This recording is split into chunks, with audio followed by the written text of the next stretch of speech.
pag yung wala kayong trabaho, tapos hirap din kayo sa buhay, yung madami pong bayarin ngayon, naiisip ko po.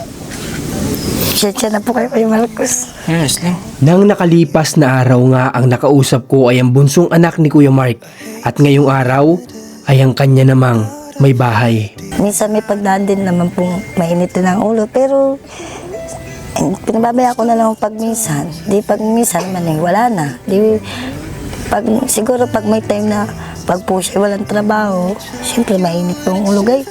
Buong puso niya ring ibinahagi sa amin ngayong araw kung ano man yung mga pinagdaraanan nila bilang mag-asawa ni Kuya Mark. Kung ano meron sa amin, kontento na po kami. Pero kung may magbibigay, di salamat po. E paano kung sabihin namin na gusto namin ipa-ayos-ayos itong bahay mo? So I can't remember how it would feel to wake up in that bed right Para po hindi na po kami sikip dyan. memories I tried to erase just comes back when I'm sober. I see that face and it shivers. Marami pong salamat sa sakripisyo po nyo habang po kami nag-aaral. Nobody knows because it shivers. It's cold in the dark without. Hi guys, magandang araw muli sa lahat ng mga nandirito sa vlog natin ngayon. At muli gusto kong bumati sa lahat na may kaarawan ng syempre happy birthday sa inyo lahat. And sana enjoy nyo itong araw nyo kasi this is your day, this is your special day, so enjoy your day.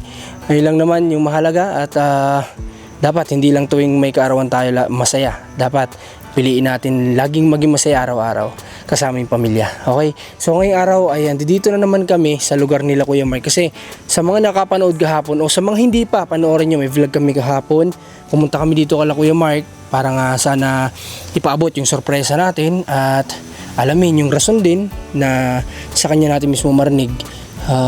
Kaso wala siya kahapon at nangako ako sa bata na sa anak niyang bunso nababalik ako kasi sa mga di nakapanood yung anak niyang bunso na nakausap ko kahapon, super matured, super sarap kausap, sobrang bait. Panoorin nyo na lang sa mga di pa nakapanood.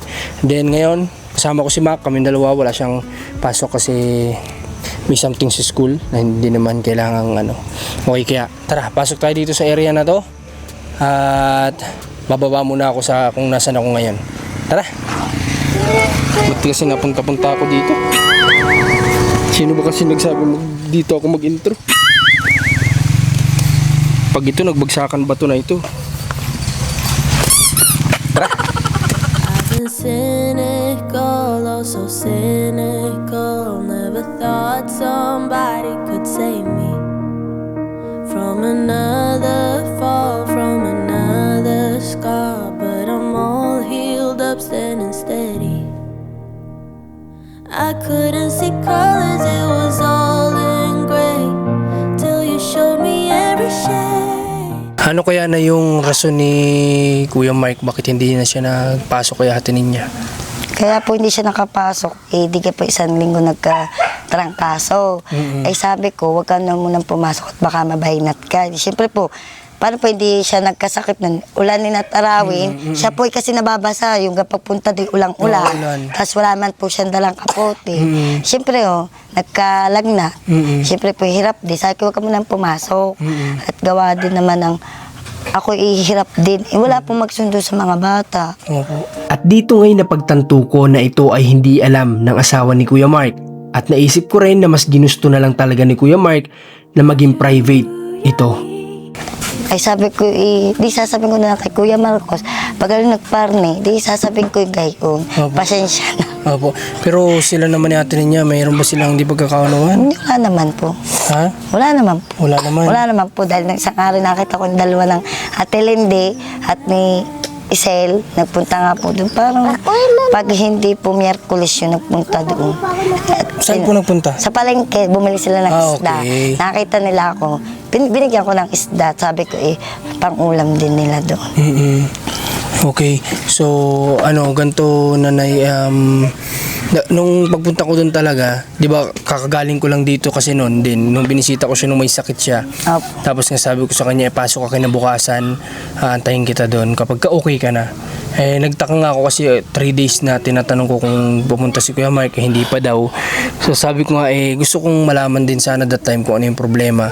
And then nag-open naman sa akin si Ate Ninya na baka daw may hindi sila pagkakaunawaan. Ayun nga, sabi na lang din niya, wag mo na lang munang intindihin yun, basta magtrabaho ka na lang muna, ganyan para ano. Wala naman po silang lamang binabanggit sa akin dahil pag yan yung nag-ano, sasabi naman yan. Wala naman, sa akin lang sa kanya. Siguro dala na rin po ng pagod, kaya siguro minsan po kasi may checkpoint.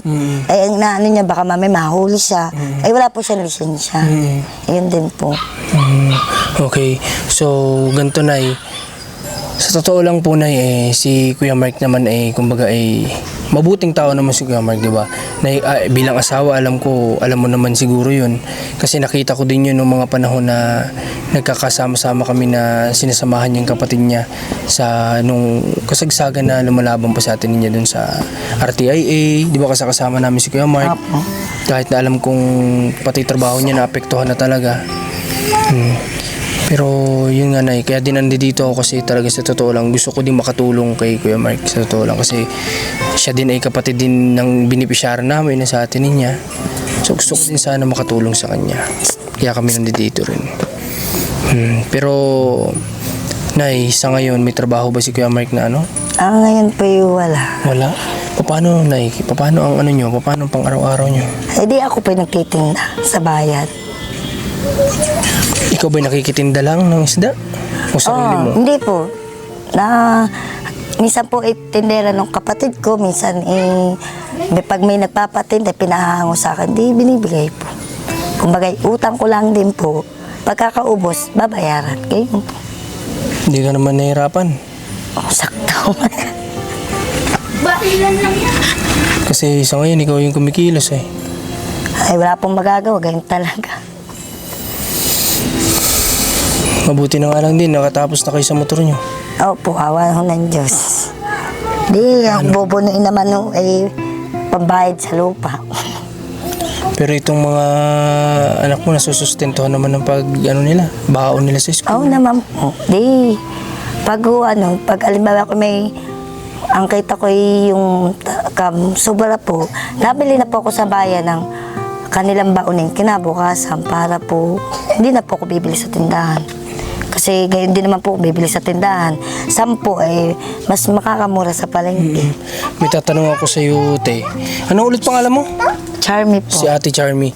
Ate Charmy, bilang kapag ka dumarating si Kuya Mark sa point na ganito na wala siyang trabaho, tapos parang alam mo yun, ikaw nagiging baligtad siya, nagiging tao dito, tapos ikaw yung nagtatrabaho sa labas, hindi ka naman nagagalit sa kanya? Hindi naman po. Hindi naman ninyo napag-aawayan? Hindi naman po.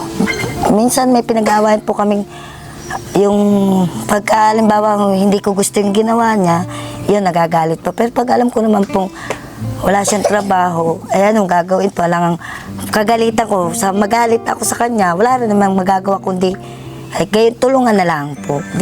Gayon lang. Okay, pero kumusta naman ang pagtitinda mo ng isda? Medyo matumal po. Matumal? Opo. May pagdaan pong sakto, may pagdaan naman pong matuma. Pero okay ka naman sa ginagawa mong trabaho? Opo, masaya naman po ako. Masaya ka naman? Dati ko pa po yung trabaho since ako po ay elementary pa po, yan na po ang trabaho. Ang pagtitinda ng isda? Opo. Ikaw ka po ba, Ate Charmy, nakapagtapos ka po ba ng pag-aaral? Second year high school lang po. Pero at least, di ba? Opo. Umabot ka sa ganun. Oo. Dala ko po nung working student po ako. Para mapag-aral mo yung sarili mo ng high school? Buhay pa naman po magulang ko, kaso siyempre po, medyo matanda na, hindi na po kaya maghanap buhay. Kaya po, imbes na sa magulang kami humingi, di kami po nagawa ng paraan namin para kami may mabaon. Ganyan po. Grabe din pala, no? Sakripisyo din. Opo, Para ganyan lang talaga. makatungtong ng pag-aaral. Kaya nga sabi ko sa mga ito, hanggat kaya kayong paaralin ko, pumasok dahil yun lang naman ang maiibigay sa kanila na yaman na pagdating nilang panahon, sila din po ang makikinabang. Di naman po kami. Pero itong mga anak mo, Nay,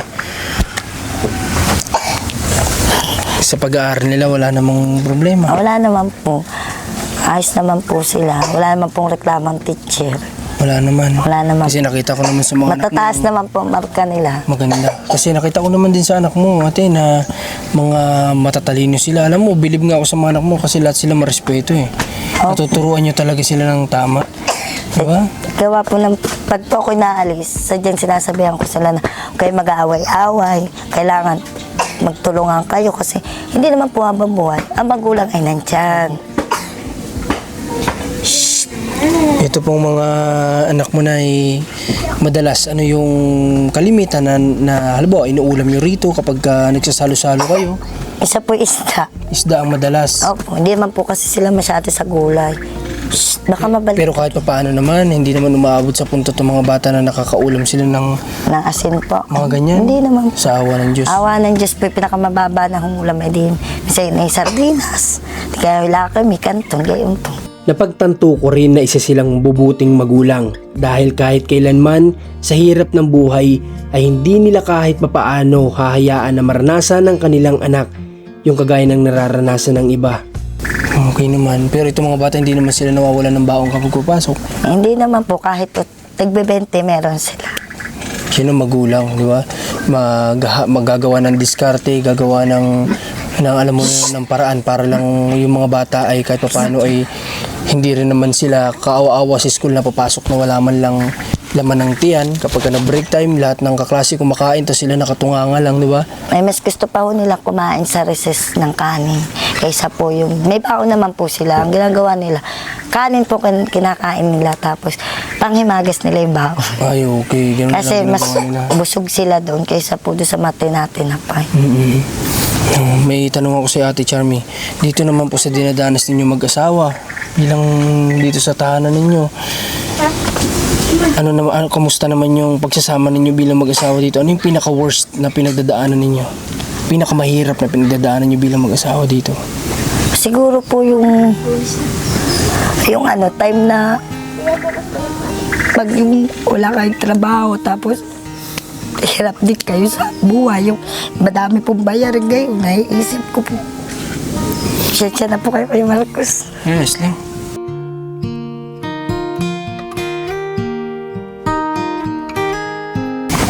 Kasi minsan, alam mo yun, naiisip ko din na yung mga kagaya nila Ate Charmy na ganitong may bigat din na pinagdadaanan sa buhay. Sabi, naisip ko na ilalabas kaya nila yung nararamdaman nila bilang mag-asawa, yung ganito. Diba? So, ako nakikita ko din kasi Ate Charmy sa'yo na humahanga ako sa'yo kasi sa'yo na mismo nang galing na hindi ka nagagalit kay Kuya Mark kahit na minsan nawawalan siyang trabaho. Pagkus ikaw na yung gumagawa ng paraan, alam mo yun, humahanga kasi ako din sa mga babae na gano'n na hindi nila isisisi sa asawa nila kapag wala ang trabaho kasi alam ko naman na kapag ang lalaki may chance naman na makapagtrabaho, magtatrabaho naman din talaga. Opo. Kaya kumbaga, hindi nangingibabaw sa iyo yung magalit kasi wala kang trabaho ngayon at ganyan. Alam ko may mga expenses kayo. Di ba? May mga bayarin kayo eh. Opo. Kaya nga din, nung totoo lang Ate Charmy, nung pagpapagawa ng bahay ni ate niya, alam mo yun, nahihiya ako kay Kuya Mark na nag-aantay siya, na alam kong nasabihan ko siya. Kaya nung mga time na gusto ko talagang madaliin nila yung pagtatrabaho, yung alam mo yun, na maipatayo na para si Kuya Mark kahit paano may income, kahit paano may maging trabaho. Kahit paano ba yung naging trabaho niya dun sa pabahay, nakatulong naman. Opo naman. May nung time na first time nagtrabaho doon, di ba? Noong Sabado po, di siyang ibinayad namin sa kuryente. Tapos po, binigyan niya ako ng ibang pambayad ko din po sa utang. Di yun po. Bilang asawa Ate Charmy ni Kuya Mark, kumusta siya bilang mister sa'yo? Mabait naman po siya. Minsan may pagdaan din naman po mainit din ang ulo. Pero pinababaya ko na lang pag minsan. Di pag minsan naman wala na. Di, siguro pag may time na pag po siya walang trabaho, siyempre mainit po ang ulo gayon. Bilang babae Ate Charmy, sino ang mas mas nasusunod sa inyong dalawa sa mga decision sa buhay?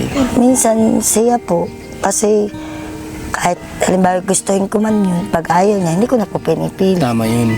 Kasi para wala kaming pag-awayan. Tama na po lang yun. po. Tsaka nasa Biblia yun na Apo. magpasakop ang babae sa lalaki. Diba? Pero, Depende po depende yan sa sitwasyon. Kapag ka ang desisyon ng lalaki ay mali, Ay, mali. dapat kokontrahin ng babae. Yun nga po. Ganun yun. Pero, eto naman, kapag ka nagkakaroon kayo ng income, halimbawa si Kuya Mark sumahod, sino nag-handle ng pera? Minsan, binibigay po niya sa akin, pero siya po yung nag-iiwan ng pera sa kanya para pag halimbawa sa gasolina, hindi na po siya nahingi sa akin. Okay. Pero binibigay niya sa'yo. Opo. Okay, maganda yun. So, ganito Charmaine. Charmy? Opo. Ate Charmy. So, nung Hindi ko makatawal. nung pagpunta ko kasi dito, Ate Charmy, sa bahay niyo, nung unang-una pa lang, di ba? Opo. Napansin ko na sabi ko, natuwa naman ako kasi may lupa kayo na pinagsisikapan nyo talagang matapos. Na mahulugan. And then, nakita ko din yung sitwasyon nyo. Nung una, akala ko itong bahay nyo may kwarto. Wala. Kasi, di ba, may anak kang dalawang babae. Tapos isang lalaki. Ay, hinaan natin konti. Okay Bibi, na? pahinaan mo yan. Doon ka sa loob, dali. Tapos, sabi ko nga, Ate Charmy, nung unang-unang pumasok ako dito sa bahay niyo, na nakiusap ako kay Kuya Mark kung pwede akong pumasok para mas maunawaan ko yung sitwasyon niyo. Doon ko nga nakita na wala pala kayong kwarto, sama-sama lang pala kayo. Opo. Kung ikaw ba tatanungin ko, Ate Charmy, gusto mo ba kahit paano maging maayos-ayos itong bahay mo? Para sa akin po, opo, dahil may anak po akong babae. Pero kung ano meron sa amin, content na po kami. Pero kung may magbibigay, di salamat po. E paano kung sabihin namin na gusto namin ipaayos-ayos itong bahay mo? Ay di, sobrang saya po dahil Ramdam ko yung kagustuhan ng asawa ni Kuya Mark na magkaroon sila ng maayos-ayos na tahanan. Ngunit nga lang ay meron din palang agam-agam sa kanilang isipan. kaso po, ang problema po, hindi po naman namin po agad pwedeng, halimbawa kung sakaling pumayag po kami na pagawa, ang problema po namin, kasi ang lupa. Ay, kasi po ito ginagawa pong kalsada yung dulo. Ay baka po mamaya, pag nagpagawa po, ay madala din po, dahil halos ito pong baybay lawayin to, ginagawa po. Ay ang gusto namin, kung kami magpapagawa, yung mismong wala ng alisan. Dahil, Pero di ba hinuhulugan nyo? opo, kaso nga, ay para pong hagip ata po ito ng gagawing karsada. Di pa paano yung hinuhulog nyo yan? Ay hindi po, di pag lilipat po doon sa kung sino may-ari po nito. Di pa kikisapan nun namin, lilipat kami doon sa kanyang lote. Na, Pero paras lang din ng laki at paras lang din ng babayaran. opo, pero sabi ko nga po sa kanya, kung sakaling lilipat kami, sabi ko, kung pwedeng kausapin, medyo laki-laki kasi. Masikip po, ang gamit po, hindi kasya. Ayun po. Pero matagal pa naman pong panahon yun. Okay. Dahil malayo pa naman po Kaso nga lang ang problema, darating at darating pa rin ang panahon na sinabi mong maaabot itong bahay ninyo. ng widening. Ng widening. Opo. Sayang lang. Opo. Diba? So ganito, ate, kami ng team at ang gusto sa atin ding makipagtulungan, ngayon po, kausapin niyo po mag-isawa, yung pong binibilhan nyo nitong lupa. Makiusap po kayo na kung pwedeng Lipat na po. kung pwede kayong magkaroon ng pwesto doon sa hindi aabutin Ng widening ng po. widening, na ganun din yung magiging usap ninyo, di ba? Sa kung ano yung binabayaran nyo. Ha? Sige, ganun po gawin natin. Tapos, balitaan mo po ako kung ano yung magiging decision ng may-ari. Kung papayag, Sige. Sige po. tutulong po kami sa inyo para kahit paano ay kayo ay magkaroon naman ng privacy ang inyong mga anak. Kasi na ito Magdadalaga na po. tapos ang binata mo, hindi naman maganda din tingnan kahit na magkakapatid na magkakasama sila sa higaan, di ba? Meron naman pong hindi na iiwasan na mangyari. Kaya kailangan, dapat habang maliit pang bata, may sarili na pong kwarto. Opo, kasi darating at darating naman yung panahon na magkukulehiyo, kung sakali man pala rin makapagkulehiyo. Dito pa rin naman siguro sila marahil, di ba? Kasi ano naman tong lugar nyo Daya naman po yung maraming Maraming kolehiyo. school kasi dito Opo. Diyan Kaya po, kayang-kayang uwian. So, possible dumating sa punto na ganun. Maganda naman yung mga anak mo ay may maayos sila. At least magkakasamang babae, 2 babae yan, di ba? Isang lalaki. Okay, sige. Yun yung gusto kong kausap kay Kuya Mark. Ano? Ay di, sasabi ko na lang po yung pinag-usapan natin. Okay, kasi nga, sa totoo lang, akala ko ito okay. So kung okay sana ito, renovate natin to. And then kung gano'n naman may problema, susubukan natin yung mga pwedeng gawin natin na paraan. Ay di, tatanungin ko nga po muna yung may-ari. Para po kasi mahirap din naman pong magpagawa. Tapos halimbawa papagawa, lilipat na. Another gastos na naman. Magagastos na naman kayo. Kasi po, kumbaga kami po biglaan lang naman po lumipat. Hindi po kami, totally doon po kami sa Escribano. Halos 1 hektarya po nilalakad namin. Paloob, bukod pa po yung pakarsada. Sobrang layo. Opo. Si UTP karga namin, tubigan po kasi yun. Ay, ang kipot po ng daan, kinakarga po namin yan. Siyempre po, sa layo ng nilalakad bago school pa. Bago po talaga makarating, hapon na. Tapos po gayon nga, minsan wala nga ang trabaho kanyang ama, di ako. Mula bayan, sasakay ako. Tapos mula tangkil, lalakadin ko na parang. Yung gayon lang po. Okay. So ito pa, may ako sa yung gustong itanong Ate Charmy. Sa pinagtitindahan mo sa palengke, kamusta? Pwede ka bang magkapwesto? Ganyan ang sarili mo? Meron naman po doon pwedeng mapakusap. Meron naman po doon pwestong, siguro nasa pag-uusap po yun ng may-ari kung yun baga po upahan. Pero ang kalimitan pong iba doon, meron na pong kanya-kanya. Napakadalang po doon ang wala. Pero ang gawa po ng iba, inuupahan pag walang isda yung may-ari. Sa tingin mo ba sa pag-aangkat ng isda o pagtitinda ng isda, ang 10,000 kaya makakaumpisa kaya yun? Opo, makakaumpisa naman po. Pero sa mahal po ngayon ng isda, siguro mga isa lang po yung isda makukuha nyo. Kumbaga isang klase ng isda yung may bibenta mo, ganun. Depende po kasi sa dating ng isda. Kung maganda, mahal po. Dahil pag halimbawa galunggong ay binaba nyo, meron po minsan 10K ang isa. Hindi nyo naman po alam kung ilang kilo.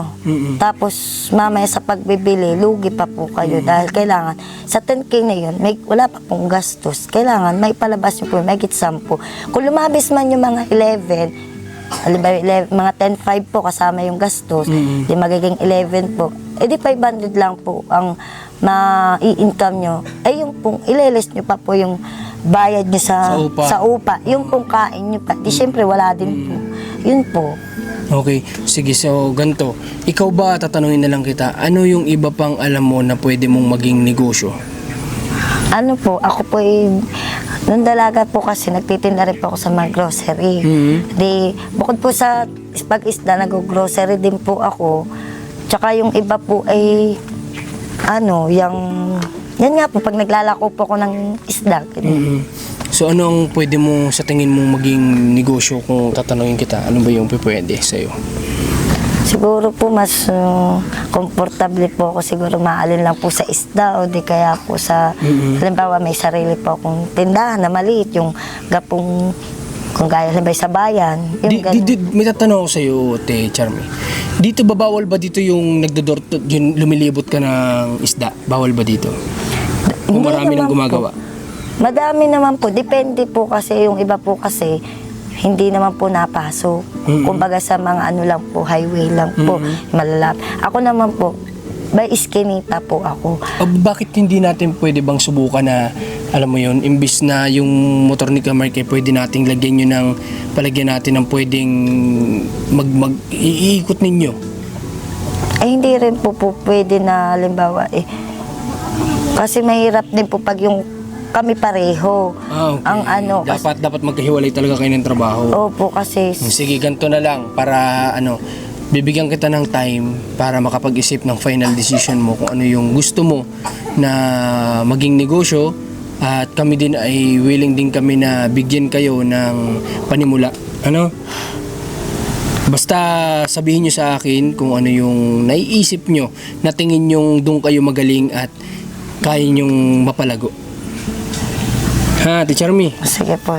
Ganun na lang ha, gagawin natin. Okay, at ayun, sabihin mo na lang din kay Kuya Mark na syempre ay nagpapasalamat ako sa kanya dahil inantay niya rin talaga na makapaggawa dun sa bahay ni Ate Ninya. Ano? Opo. Sabihin mo sa kanya ay salamat sa lahat din ng effort niya kay Ate Ninya. Simula't simula na nakakasama siya namin. At ganun din sa pagtatrabaho niya doon kay Ate Ninya. Ano? Sige. Salamat din. Okay, nasaan pala si J. Utoy! Tawag ka ni Kuya Mark. Ikaw yung sumunod kay JM? Ano pangalan mo ulit? Jessa po. Ito yung kawahawig ni Kuya Mark, ano? Si Jessa. Tawag ka ni Kuya Marcos din. Tapos itong dalawa kay Ate Charmy. Din At ka. least may nakuha si si Kuya Kuya. Mark na Kamusta ka, JM? Okay Kamusta ka? lang po. Kamusta pag-aaral? Okay lang po. Half day lang kayo ngayon? Opo. Bakit? Anong meron? Gawa ng magkakamping po ang Boy Scout po. Magkakamping. O ikaw, kumusta ang grado mo? Okay naman po. Matataas naman daw, sabi ni mama mo. Kahapon whole day ka. Opo. Kasi pumunta kami dito, hindi kita nadatnan eh. Pero, eto kapag ka umuwi ka ng tanghali, nakita kita kanina, saan kayo sumasakay? May inusap po si mamang taga-Siko po na magsasabay po sa aming paparto. Okay. Ano yun? Arawan? Lingguhan ng bahay ni mama mo? Hindi po, bihira lang po pag po si mama hindi makakasundot si papa. Tsaka lang siya susundo. Opo, ng Okay. iba. Pero okay ka naman doon, komportable ka naman. Opo, Tapos hanggang saan lang siya? Hanggang dyan lang sa may kalsada. opo, Tapos lalakad ka na papasok dito. opo. Nakita ko kasi si JM kanina, nakita niyo naman sa camera natin na yung pagdating niya, magkasabay sila nung kapatid niyang isa. So, sabay kayo ba? Paano, magkaklase ba kayo? Hindi po. Pero paano kayo nagkakasabay niya? Pag po paparto na po, tsaka lang po kami nakakasabay. Ay, inaantay mo siya o ano? Hinatay niyo po ako. Okay. Yun yung magkapatid, di ba? Inaantay ka ni, ano nga ulit pangalan niya? Grabe, Jessa po. makakalimutin ko. Ni Jessa. Si JM to, natanda ko yung pangalan niya. Kamusta naman ang munting bisikleta mo? Nagagamit mo ba? Opo. Saan mo ang putik dito? Ay, nakakabot ng subdivision. Din mo ginagamit sa labas? Opo. Okay, alam mo ba, nakita ko yung bisikleta mo na pagpasok ko na doon ko nakita din na maingat ka rin sa gamit mo kasi paras kayo ni papa mo. Si papa mo, alam ko maingat sa motor niya yun eh. Di ba? Kapag maputik, halos ayaw gamitin yung motor. So, nakita ko sa iyo na kuha mo din yung ganun kay papa mo na maingat ka sa bisikleta mo. Nakita ko sa linis-linis kahit ang putik dito. Okay, so galingan mo sa pag-aaral mo ha? Opo. Ikaw ba, tatanungin kita, gusto mo bang magkaroon kayo ng maayos na tahanan? Opo. Bakit? Bigyan mo ako rason bakit. Para po para po hindi na po kami sikip dyan. Hindi na kayo nagsisiksikan sa higaan. Opo. Tama naman. Kung bibigyan ba namin ng munting negosyo ang mga magulang mo, magiging masaya ka ba kayong magkakapatid? Opo. Kasi yung mama mo nakikitinda lang siya sa palengke. Maganda din may sariling negosyo yung mga magulang mo, no? Kasi darating yung time, magkakolehiyo kayo, mag-high school kayo, para may mapagkunan sila ng pangpapaaral sa inyo. Kagaya ngayon, walang stable na trabaho si papa mo. Siyempre, si mama mo lang kumakayod kapag ganitong panahon. So, paano kayo niya maipapaaral niya ng high school o kolehiyo kung ganun, di ba? Kaya importante, magkaroon sana sa kayo nila mama mo ng sarili niyong negosyo rin. Di ba? Okay, sige, ganito na lang. Basta sabihin mo na lang kay papa mo, nagbisita kami dito, ha? Opo. Okay, kung ikaw ba bilang anak, anong gusto mong imensahe kay papa mo bilang tatay mo? Marami pong salamat sa sakripisyo po nyo habang po kami nag-aaral. Sa mama mo? Marami din pong salamat sa pagpapaaral sa amin. Kahit na sila mama mo, alam mo yun, hirap din sila sa paano kitain ng pera, pero tingnan nyo, hindi nga kayo nawawalan ng baon kahit paano, di ba? Opo. Sabi niya kahit 20 meron, di ba? Hindi rin kayo pararanasin na umulam man lang ng toyo, asin, kahit sardinas, meron, di ba? Opo. Kaya pagpasalamat natin sa mga magulang natin, ano? Nakita ko naman, mabait kayong bata pare-parehas eh. Ito kasama ko to kahapon. Grabe kasi limot ko yung pangalan mo. Ano ulit pangalan mo? Joyce Ann po Si yun. Joyce Ann. Ayun. Tinuro niya sa akin yung mga tindahan doon. Paras palang walang tindahan. Napatawa nga po ako. Sabi may tinda, sarado. Sarado. Haber tayo. Ayos ka na. Masaya ka ngayon ha. Kahapon malungkot ka eh. Sige JM. Pagbuti mo sa pag-aaral mo at sana sa susunod alam mo yun, makatulong din kami sa pag-aaral mo. Malay natin. Di ba? Aba. Ninyo magkakapatid, ano? Okay pa tayo. Sige. Paano, Nay? Ngayon, kasi walang trabaho si Kuya Mark. Oh. Sinay mo po. Okay lang. Late na kayo pwede namin. Okay lang po. Saan na po kayo galing? Sa Candelaria po mismo. Ito, bigyan mo kay mama mo. Pang dagdag nyo sa Kaya lang po kuya. pang allowance ninyo, ha? Salamat po. Wala ka naman para may pang baon-baon din kayo, ha? Sige, basta ang hihiling lang naman namin sa inyo ay magpakabait kayo sa mga magulang nyo, ha? Aba. Yun lang, wala nang iba, ha? Aba. Sige. Tuloy si Jay. Sige, punta na kami, ha? Kuya. Okay, Nay. Kuya Marcos, thank you po. Sige, wala ka naman. Basta ano lang, Nay, ha? Ano na lang po, ulitin ko na lang Basta po.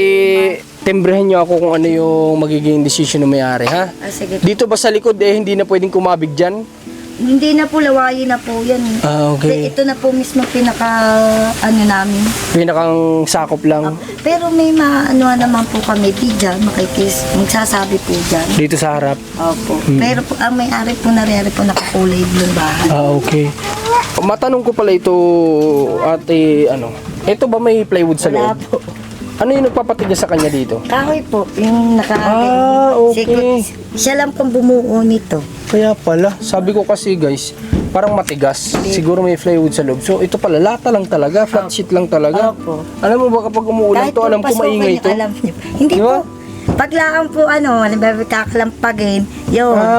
Okay, hindi to matama yung tubig dito. Hindi po, kaya po ganito inilagay niya. Kasi po, pag po plywood at umulan, mababasa po, magagato. Kung ito po, matibay-tibay. Ibig sabihin itong bahay mo si Kuya Mark din ang gumawa. Opo, siya rin. Tulong po kami. Taga-abot po ako ng Okay, ikaw yung helper niya.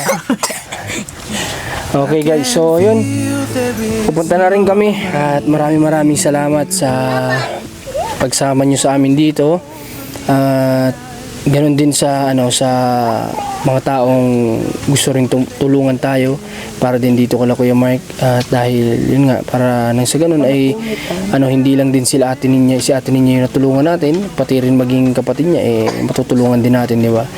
Bago man lang tayo dumating din sa part na alam mo yon na magiging limited na tayo kay ate ninyo, at para maghanap naman tayo ng iba ng ibang pagpupukusan natin, at least may iba pa tayo natulungan sa dito sa Rosario, dito sa San Juan, Batangas, sa Rosario, di ba?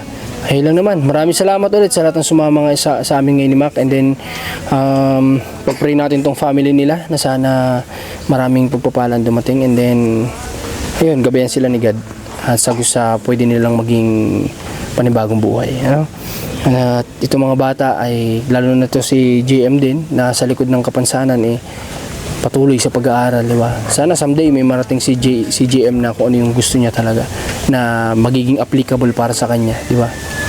Ilang, maraming salamat. Muli suportahan nyo din si Commander Marcos. Muli, Team Marcos, maraming salamat po sa inyong suporta, paggabay, pagdarasal para sa mga mission namin. God bless po sa inyo at ingat po. Perfection is all because of him. Oh, I know you and I praise you. Got my arms open for your love. Oh, I want to be near you. I hear angels from above. They sing hallelujah. They sing hallelujah.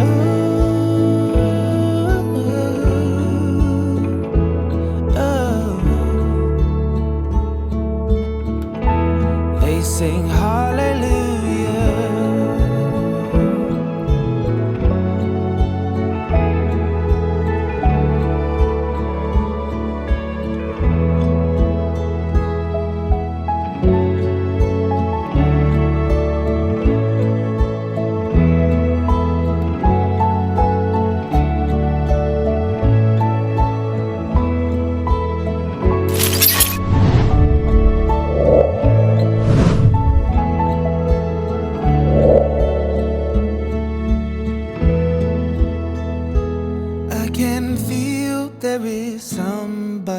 here.